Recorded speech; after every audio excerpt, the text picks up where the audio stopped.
Hello, and welcome to another episode of Virtual Legality, a very special and unique episode as I want to talk to you all about the experience I've had in the last 3 months with my stroke. Now, for those of you that don't know me or don't follow the channel, I'm the managing member of the Hoeg Law firm of Northville, Michigan.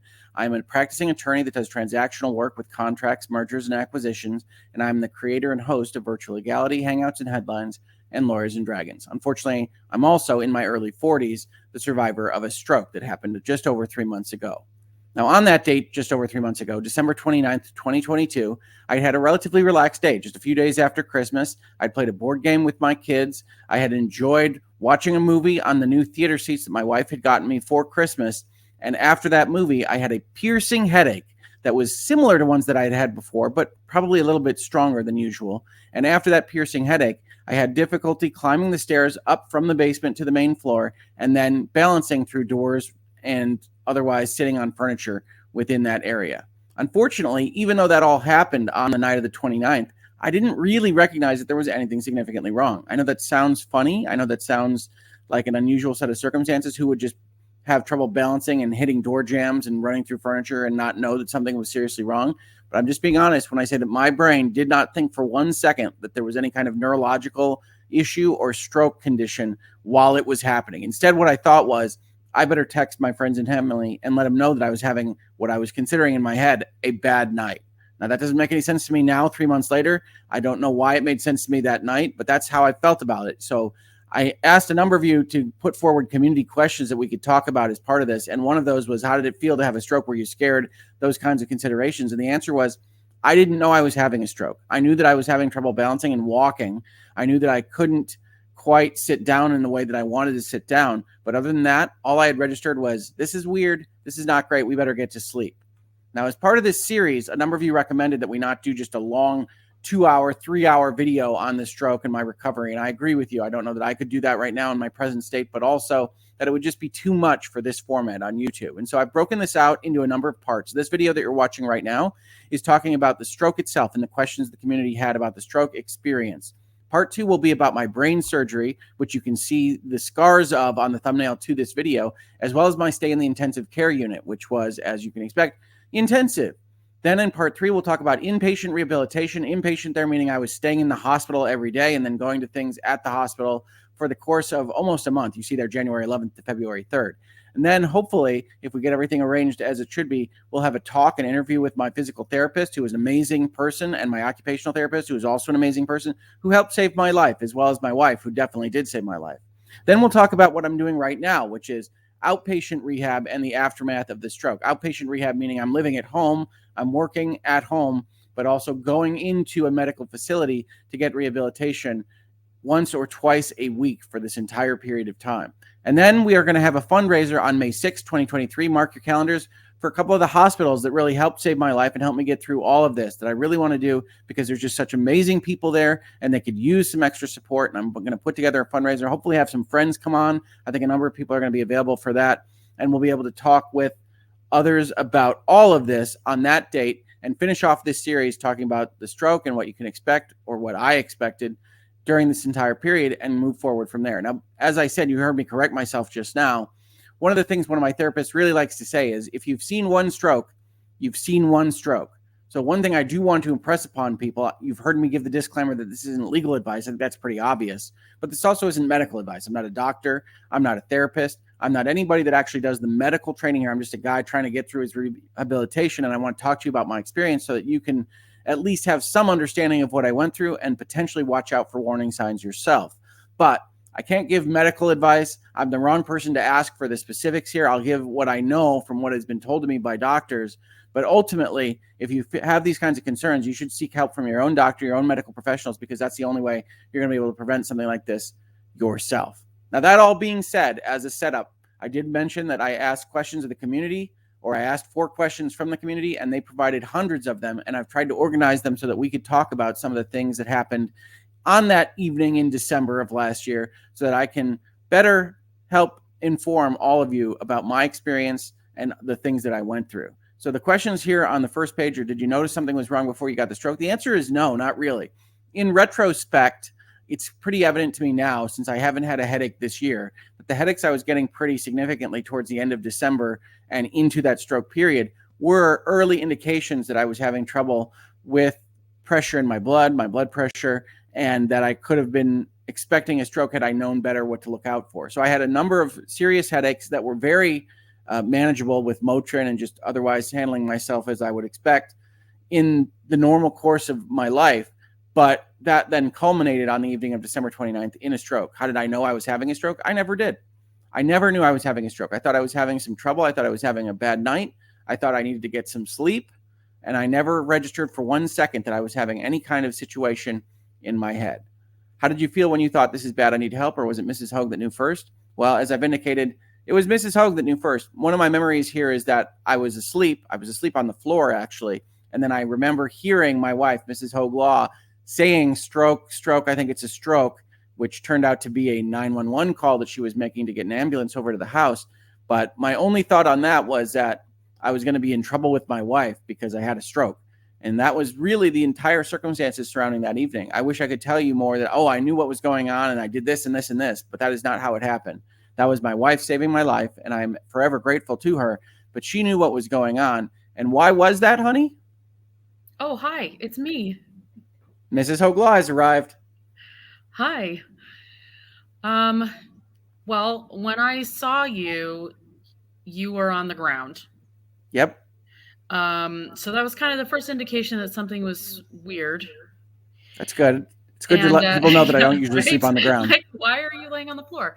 And then I tried to have a conversation with you, and you were slurring your words terribly. But I didn't know if you were just groggy and tired or if there was actually something wrong. And I remember an episode of House, which is so silly, but there's a woman who self-diagnoses herself with stroke, and one of the symptoms was she asked, "Is my smile crooked?" So I asked you to smile at me, and only half your face moved. And when that happened, that's when I ran out of the room to find my phone, because I knew something was really, really not right. And so I immediately called 911. I did have a split-second thought that was, oh, God, Rick is going to hate that I'm calling the paramedics right now. Well, the truth is that was what went through my brain. It was like, oh, my God, she's overreacting. But and look, you saved my life. I can never, ever call you an overreactor ever again. That wouldn't be fair. My medical paranoia has saved us. It did. And I pulled up on the screen the F.A.S.T kind of protocol. My therapist talked to me about this. A number of people asked me about how to recognize a stroke. And so this is what my wife is talking about a little bit from that episode of House, which is that you can look for symmetricality in the face. You can look for weakness in the arms. You can look for slurred speech. And then if you see those things, it's time to call the paramedics. And that's what she did. She saved my life. There's no question about it. I didn't know what was going on. I wouldn't have known what was going on. And you could have just left me sleeping on the floor, but you didn't. You must have decided that I was worth keeping around. And I'm very thankful to you for that. I kind of like you. Well, that's nice to hear. So I do want to say a couple things about this, because I called the paramedics, and the operator instructed me to leave the front door open so that they could get in the house, and not to leave you and to stay with you. And I was trying to stay calm. I don't know that I was doing a very good job because I was yelling into the phone, but those were the instructions I was given. So if you are with someone when something like this is happening, those are the things you should think about so that you remain with the person. And I, when that happened, went to like a really zen place and was just like, "Hey, honey, sounds like you were having some trouble sleeping." Do you remember any of that? No, I was actually going to talk about that next in this video, which was for people that are asking me how I felt about these circumstances at the time. One of the reasons that I wanted you to come on to this specific episode, and maybe future episodes as well, is that I have basically no memory of anything from falling asleep on the ground to waking up after brain surgery. So I need a lot of help, and I'm taking notes from people that were there for all of those things, because I was basically out. I was out like a light on these types of things. And so I don't have any recollection except that, yes, you were definitely using your sweet voice with me whenever I can remember hearing from you. Yeah, so I had two thoughts as I was dialing 911. My thought is like, okay, I'm going to the hospital. I have to make sure the kids are safe. Right. So I immediately told our oldest daughter to get her phone, to call grandpa, to tell them to come get you. It was an emergency and I thought you were having a stroke. And her eyes got so big like saucers, and then she immediately jumped into action. So I just want to give a shout out to our kid because she was incredible. Yeah, She when your was teenager doesn't backtalk, it's serious. Oh, she was absolutely spectacular. She did everything she was supposed to do. She didn't ask questions. She got her and her sister, ready to go and out of the house. As I'm talking to the 911 operator, she's hollering from upstairs, "You stay with the patient," because she's had some medical training. So she knew exactly what to do, but she also knew that this was a rough situation because she said later, in the first aid book on the page for stroke, it just says call 911. There's nothing else you can do. You don't make a tourniquet. You don't, start chest compressions. Like you just have to call the paramedics. Yeah, but when we get into the brain surgery part of this video series, I wouldn't want any of you guys trying to handle that on your own. So right. So but she knew what was going on. And even as they left, Grandpa was saying, you need to go back and close the front door. And she said to him, "No, it's open for a reason." So she was fully in charge of everything else that was happening. And I am so grateful for so many things that happened that day that were, that just made everything work in an emergency so smoothly, because that day wasn't smooth at all. But like in that emergency, everything was so smooth. And one of them was that, your parents were able to get here really fast. The kids left the house right as the paramedics pulled up, so they didn't have to see anything, and that she took action and got it done. If there were ever an emergency, I would want to be in it with her because she knew exactly what to do.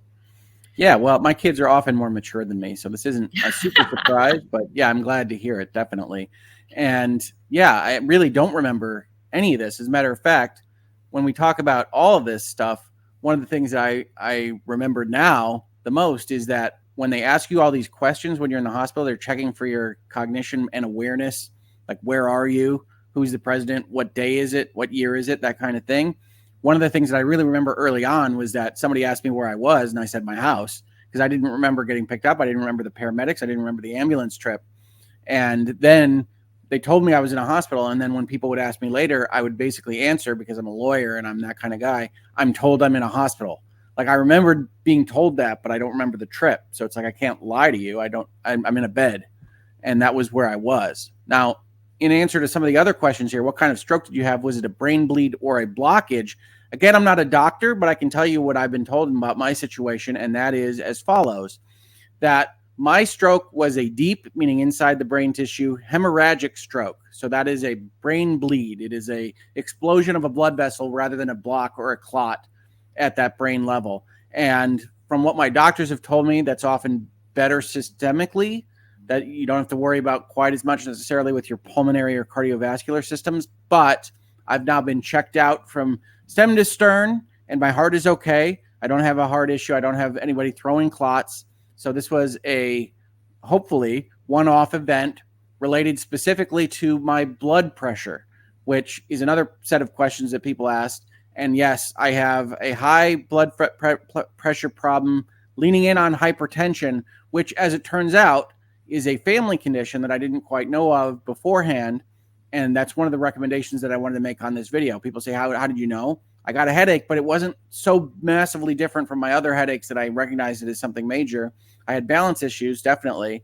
But I also found out that I had a blood pressure history with my family. And so I would recommend talking to your family about any of these issues, as they are very, very treatable with modern pharmacological solutions, as well as just good doctoring. So the things I would recommend, and I was very poor at this, so if you sit back and watch this video and say, sure, Rick, sure, is seeing a doctor, talking to your parents about what situations they have, trying to know your family history a little bit more if you don't, about what kind of chronic conditions they have, and getting them treated, even if you're in your 40s or 30s or 20s. I got a lot of messages from people that follow the channel that were much younger than me that had been dealing with these kinds of issues, including hemorrhagic strokes.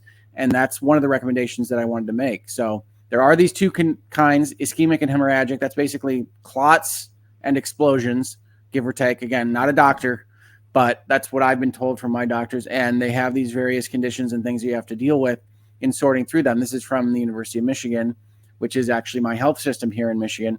And so I wanted to pull this up. I will link these in the description when we get this video up on YouTube. But I wanted to make sure that people knew what my situation was and that there are these two kinds of different strokes and that they can have different effects and different things to worry about. And basically what I was told was that I had a deep hemorrhagic stroke. And in answer to the question, am I more at risk of a second stroke after having a first one? In general, yes, I'm prone to having strokes. And so everything that I have ever filled out and every conversation I've had with doctors, I'm prone to a lot more risks, a lot more things related to strokes and related to other medical conditions that I have to be aware of now. And ultimately, I know from my personal standpoint that I probably wouldn't have listened to a video like this one or a podcast like this one if I were just out there doing what I was doing, practicing law and making YouTube videos. I actually needed, I think, the wake-up call of having to go through this circumstance. And I'm very sorry to my family for being that bullheaded. Although one of the nice things that the nurses and doctors said to me throughout this process is that that bullheadedness is what got you here, but it's also what's going to get you out. And so far, so good in terms of rehabilitation on that front. But we have more parts of this video series to talk about on that score. So I did want to mention those things. I did want to talk through those questions. Do I have any history of high blood pressure or cardiac disease? I didn't have any history. I had basically no medical history indicating anything. I know that's scary, but that's the truth. But I did have a family history of high blood pressure that I really wasn't aware of when it happened. Had I recently received any vaccines, specifically the various vaccines that you might be interested in that YouTube doesn't want me talking about? No, I hadn't recently received anything. One of the interesting things about when this stroke had occurred actually was that I was pretty separate from all kind of stress, anything. I hadn't taken any vaccines. I hadn't done anything medically to my body. And I wasn't really working, my usual 50, 60 hours a week at that point. That was a week off that I had from Christmas to New Year's that I was taking to spend with my kids. So one of the things that the doctors have talked to me about is that I have this family condition of leaning towards high blood pressure, but it didn't appear to be an event that was specifically associated with stress or work, even though I have those videos on my channel that some of you might already know of about me working a lot and wanting to work a lot and doing long form video content, even during that Christmas break, which I did do that week, but really wasn't driving me to a high stress state. It just happened when it happened. And that's unfortunate for me, but it can happen at any time. And I think it's worth noting that. Any indication I'd be at risk? My family history is an indication that I didn't know of at the time. Were there signs that I missed? Headaches, absolutely. I haven't had a headache in 2023, which is great, but it also indicates that I had a systemic problem that I was essentially self-medicating for and not properly treating last year that I just didn't even recognize. It was just such a small thing. The other thing that goes along with this is that I have been diagnosed since the stroke with sleep apnea, meaning my oxygen pathways cut off while I sleep, which isn't just snoring. It's actually more of a chronic condition, and I've been diagnosed with that, and I'm working on that. That's also a trigger for stroke, as told to me by my doctors, and it is something to be aware of if you've got that similar kind of condition, that it's worth treating, even though in my head, I knew that I had that possibility because the rest of my family had that as well. I didn't really think it was an important thing because, well, it's snoring. And so I should have treated that earlier. I didn't, and I would have if I had the chance to go back in time. I would have treated it earlier if I could. So looking back, were there signs that I missed? Yes. I knew I probably had sleep apnea. I definitely had a lot of headaches, and I'm not generally clumsy, but certainly the night of, I could have known that something worse was going on. And hopefully if you watch this video and you have to experience anything like that, one, I'm very sorry, but two, I hope that you recognize it better than I did, where my brain just said, wow, this is weird, and went on about its business. Anything to add, Mrs. Hoeg Law? Yeah, I don't want people to be scared, right? I mean, these are the number one questions we get about this whole situation. Well, how would I know? How would I know what's happening to someone near me? And fear is a killer, right? It is the biggest roadblock to any kind of success or living a good life. So now that you've watched this video, you know what to look for and you know how to prevent these things. So you do not need to be living in fear that this will happen to you or someone that you will know, and you won't know what's happening or you won't know what to do. And you know about some preventative things that you can do. And there were, in addition to like your droopy face. There were other things that I don't need to say here, that said to me something is very, very medically wrong. It's like if someone breaks a bone and you see the bone, you have to call the paramedics. So if something happens to someone in this circumstance, and it's something like this, I am confident that you would be able to assess the situation and know that something has happened, and that there's nothing more you can do, and you can call for emergency services.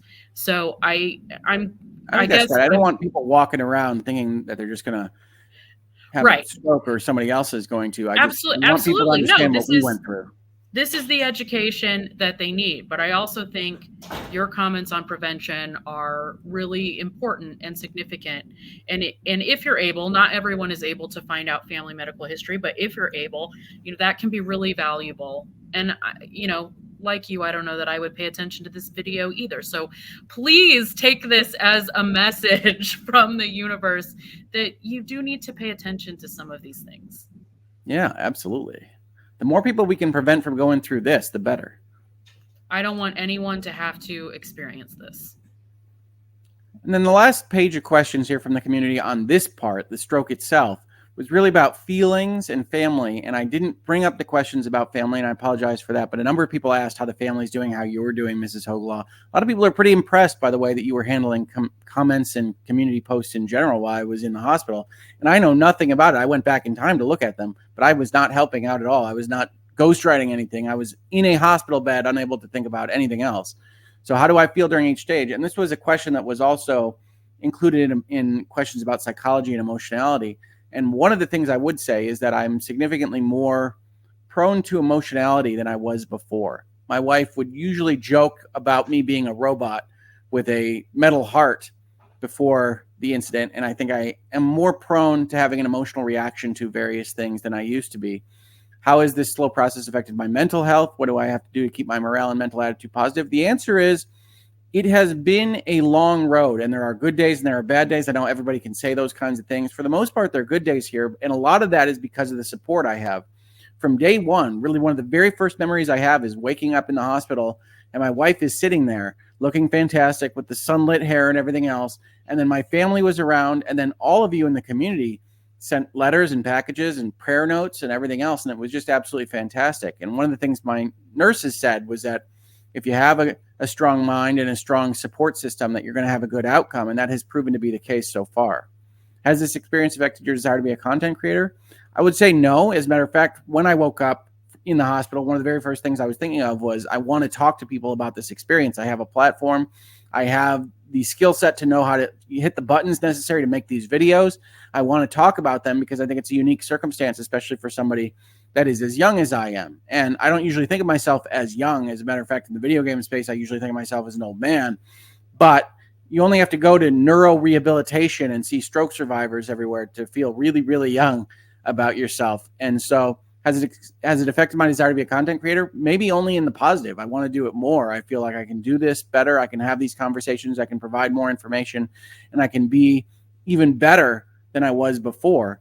But I also worry about my speech and my stamina and actually doing the actual process of making these videos. That has been a constant battle as I go through rehabilitation.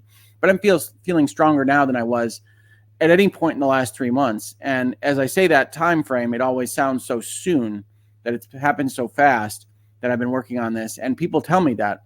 My wife tells me that. My family tells me that. My therapist tells me that we're making a very fast recovery.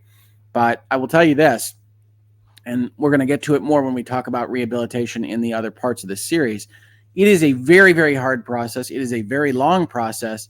And even though it's happening to the outside world very fast, 3 months is nothing to recover from a stroke, it still feels like you're just in it every single day. And that's what's been affecting me and the volume of content that's been coming out on the channel, because I wanted to make this video and I wanted to make sure that it was done as well as I could possibly do it before I moved on to doing other more, let's say, less meaningful things to my personal experience and maybe in the world in general. But that's basically what I wanted to talk about today. Mrs. Hoeg Law, before we get done with this episode on the stroke, is there anything that you want to add, anything that I've forgotten to cover, any questions that you saw in the community that you wanted to answer before we exit this video and prepare for part 2, which will be on my brain surgery in the ICU? I mean, I have so much more to say, but I think it's probably better for other videos. Yeah, and I want to keep these short, folks. I want to Yeah. keep them between 10 and 20 minutes. And we're going to have some interviews, ideally, as you saw from the earliest one where we're talking about the parts, ideally with my therapists. And we might also have a speech pathology therapist on as well. We don't know. We're trying to organize those things. They're very busy people. They have a lot of people to help. And frankly, that's more important than coming and joining me on a YouTube video. But I want to make sure that if we can get as many of them on as possible, these are people that are absolutely fantastic. The nurses, the therapists, everybody that worked on my care are the people that saved my life, and they've been wonderful throughout. And I want to make sure that you know a little bit about what they do and what therapy is. A number of people asked, hey, you say you're going to rehab. What does that mean? And I think it could be very useful to people to understand what that process is like, both so that you can know if you would ever have to go through it yourself, or if you're dealing with a loved one that is going through it, you can understand how that feels. It's very, very hard, and what it is that it actually is happening. So I want to go through those towards the end of the series, or towards the middle, and then we'll talk a little bit more about the aftermath and emotionality and family and everything. What would you tell people about having to be that support, having to deal with it in the immediate aftermath? You have gotten all the credit, and deservedly so, of being just an awesome support member that helped me through all of this. But what is it that helped you get through it, and what did you do that other people could know about that helped you organize everything that you organized? That's very sweet of you to say. I don't feel like at the time I was doing anything particularly extraordinary. I was doing the thing I needed to do to save the person I love most in the whole world. So, I don't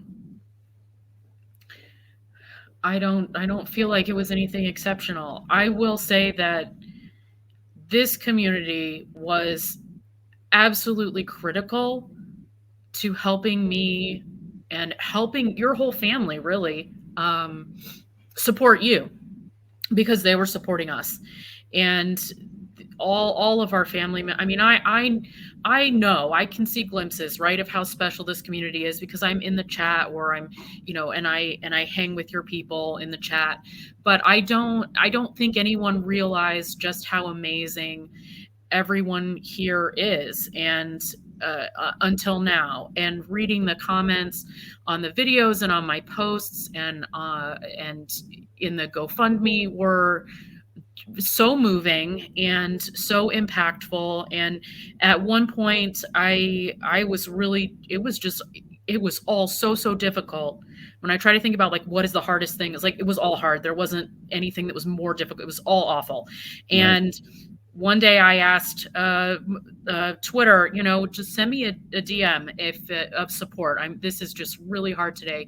And I thought, maybe I get a couple supportive messages. I got like hundreds of messages that day, and it meant so much to me, to not only have people on the ground here, and our family just like instantly went into like proactive mode. Your brother hopped in the car right away and got here. And so, if you find yourself in this situation, if you find yourself in any sort of emergency situation like this, and you are the caregiver or the support person, and you have to be making these decisions, the most important thing you can do is be open to accepting help. Because you and I, we're independent people. We like to do stuff for ourselves. We don't like to accept help. That's why we work for ourselves, right? We like to be the boss. We like to be in charge. But this was a circumstance where not only did we need help, but we needed all the help. And we needed it from anywhere we could get it from. And it was really hard to feel deserving, or to feel to just be in need in that way, and to just say, I'm going to open my soul to accepting the help. So if you find yourself in this situation, just open your heart to accepting the help, because you will need it, even if you don't realize it in the moment. And if you're a person on the giving end, then I would say to you to give in the way that you best can. Because there were people who reached out to me, like there was a teacher from our school who said, I'm just going to set up this meal plan, and for you, this meal train, and we're just going to have people drop off meals. I didn't ask her to do that, but I also didn't stop her from doing that, right? So whatever is on your heart in the way that you would like to help, whether it's like making a handmade item or sending a message, or, in this case, it was watching videos and streaming your stuff, just making that gesture and showing up for the person you care about in whatever way you can is important. So I don't know, that wasn't necessarily the topic of this video, but I feel like I really wanted to say that. Thank you is ultimately what I want to say. And we couldn't have done it without all the support that we had. And I would add from my position, which is in the hospital bed, that it is so helpful that I've said this to my wife, but it was much harder to do anything in rehab or otherwise to just think positive thoughts on the one day over like 2 months that she didn't come because there was a winter storm here in Michigan, and that it means so much to just have people around you, whether or not they're doing anything as you might otherwise see it, right? Whether they're accomplishing anything, whether they're cooking anything, whether they're doing those kinds of things, they're there for you. And it's so important. It's just so helpful to have that support.